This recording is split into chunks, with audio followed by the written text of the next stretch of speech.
SMD Law is the official law firm of the Spartan Nation. Check them out on the interwebs at smdalaw.com or at 866-529-3537. No matter where you are in the state of Michigan, Upper Peninsula, Lower Peninsula, it doesn't matter. They have an office near you. So whether you need to send a letter to an annoying neighbor, or you're a criminal and you need defense, maybe you just have problems with elder law, check them out, smdalaw.com today. The official law firm of the Spartan Nation. Call them first, then you act. Well, Ben, this kind of brings to an end a long journey for you in college, 3 different stops, but senior day here at Michigan State, just how you feeling about going into tomorrow with you guys having a good shot now at Big Ten championship? Well, obviously, it definitely has been a very long journey, a lot of ups and downs, a lot of different experiences, a lot of lessons I've learned throughout the journey, and I'm happy with where I am and how it's kind of ending. To be here on this day after everything I've been through is a blessing, and for those that know my story, and a lot of you guys do, you guys can understand that. And, just blessed to be in this position. When I came here, I had a goal of winning championships, and that was one of the main reasons I decided to come here in the first place. And to be able to contend for that on senior night is a dream come true. Crisscrossing the country how you have and being from Las Vegas, does East Lansing feel like a second home to you wrapping up the second season here? Yeah, it actually does. I was really happy when I got my 6th year because it gave me more time to spend around this community, this program, this team.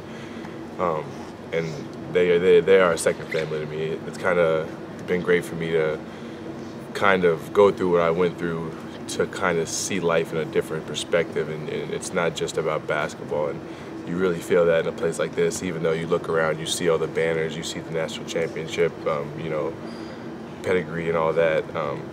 But it's more than basketball here, and I'm glad I've been able to be a part of it.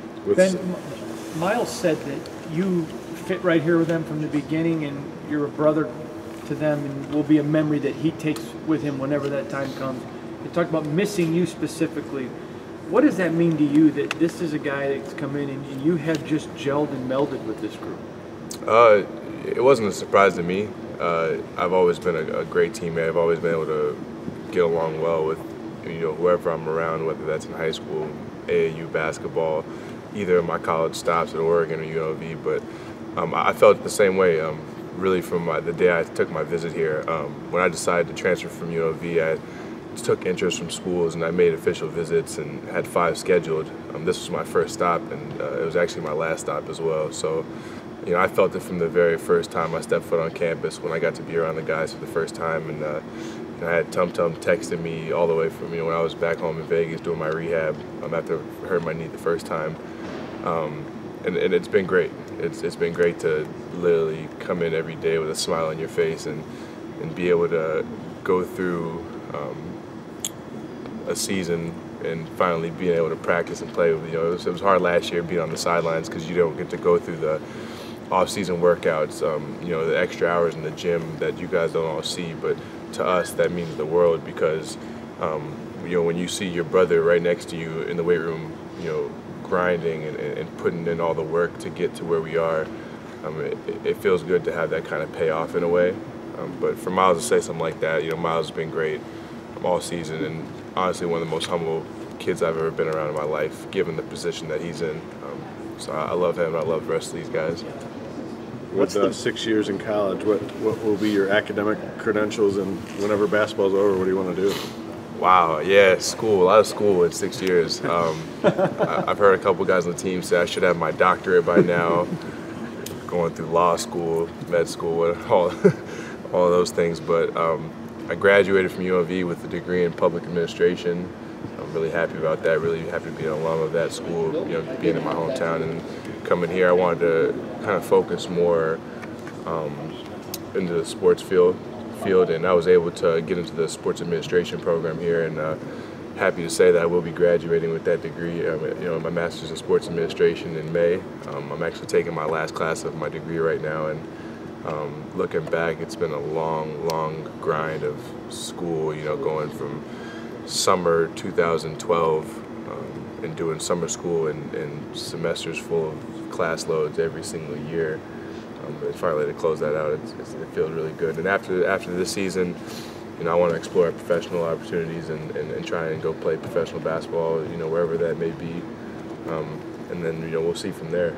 Obviously, I'd like to, I've given my life to this game so far, and I would, like to kind of reap the benefits of that and try and make some money playing the game. But whenever basketball playing is over, what do you think you'll do or want to do? I've thought about getting in the coaching field. Everyone says this guy's got a great basketball IQ, he'd be a great coach. I think the way I see the game and the coaches that I've been around and to teach me the game, and starting with my father, put a basketball in my hand from the very beginning, and he's been a coach. He coaches at the high school level, coached me in AAU basketball, but to be around Coach Altman at Oregon, Dave Rice at UNLV, and obviously a Hall of Fame coach and Coach Izzo, I've learned so much about the ins and outs of the game of basketball, and I think in order to stay competitive and kind of keep those competitive juices flowing, I think coaching would be something cool to get into. But obviously, if I had the choice, I'd want to stay around the game of basketball for as long as I can. Cool. What have you learned, has there been any important life advice that you've kind of taken away from Coach Izzo? Never have any regrets.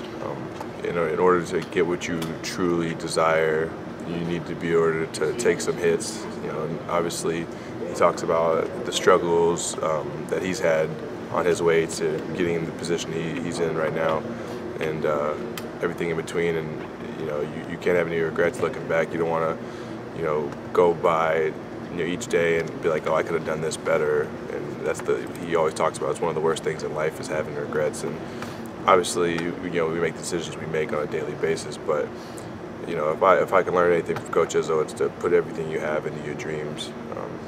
And if at the end of the day, if it doesn't work out, at least you can say that you did everything you could to make that happen. With that being said, do you have any regrets? I look back and I've had many, I wouldn't say regrets, but I've looked back on my college career, and obviously it isn't, as far as my on-court success, it hasn't really panned out the way I envisioned it coming into college as a 17-year-old freshman. But with that being said, I've taken everything as a lesson, and I've learned to look at things differently, and I don't have any regrets. I look back and I look at transferring to 2 different schools or 3 different schools now, and I don't have any regrets. I took each lesson and I learned from it, and I was able to provide advice to younger guys about certain situations. And the grass isn't always greener on the other side, but you can always make the best of each and every situation.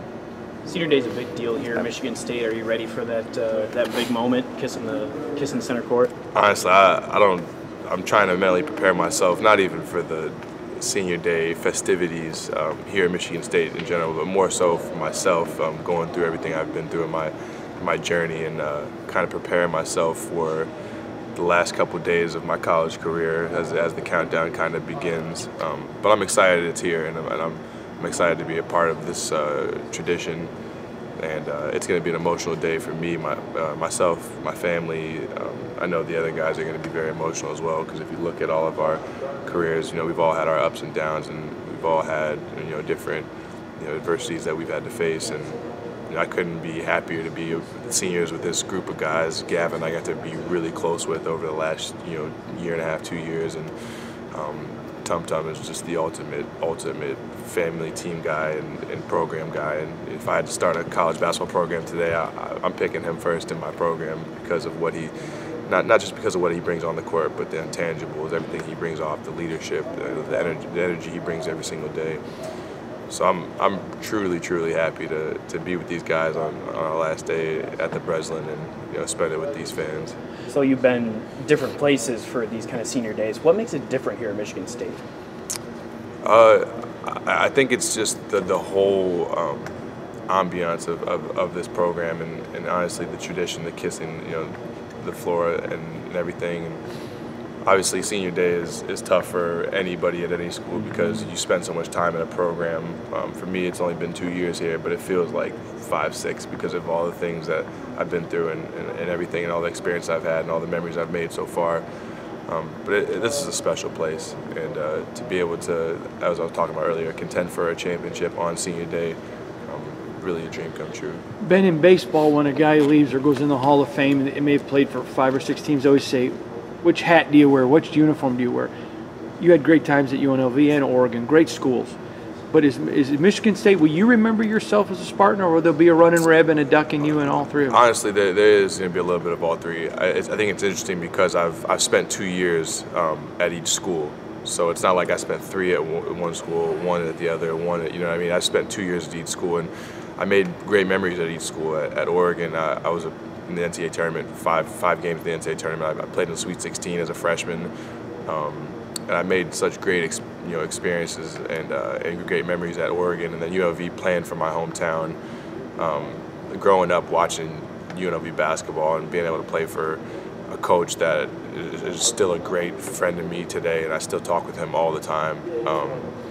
And being able to obviously represent the city that I was raised in is just something special, and anyone who has played for their hometown team can acknowledge that. You've talked a lot about Tom. He wants to get into coaching, and he said it would be a dream to maybe start here as a GA. So I'm going to ask you, as a soon-to-be Spartan alum, you know how much the former players mean to this program. What would it mean to you as a former player one day to come back to a game with your wife and kids or whatever and see Tum Tum somewhere on the bench? Yeah, I think it would be great. I think the relationships that I've formed with each and every guy will go on a lot longer than the ball is bouncing. When it's all said and done and our careers are over, we'll still be able to look back on the times we shared here and reminisce on those times. And I think it would be great to come back and visit. Obviously, I have to plan a couple of trips around the country to visit all my schools. Hopefully I'm still welcomed, at my other 2 places. But, this is a special place, and I do see myself coming back here one day. And if Tum Tum is on that sideline, I hope I can share some memories of his days, with the team. Awesome, thank you. And if you had, there's the big talk right now in the game is what Kerr did with the Warriors and letting them let the players coach the team, and it kind of got me but thinking, like, you guys, the 3 of you have probably combined for 350 something games played. Seems like it, yeah. You've seen a lot of basketball. If you did have a chance to do that, big possession, what are you drawing on? Obviously it depends on the situation of the game. It depends on who's hot, who's matchups, all that goes into it. If it was ideal, I would get the ball to our best player, Miles. But it doesn't always work out like that, as you saw in the Northwestern game. Miles didn't play much in the last 6 minutes of the game, but that's how the game was going. And each game is unique in its own way. So I can't really answer that in specifics, but I know between me, Gavin, Tum Tum, we would draw up something really good.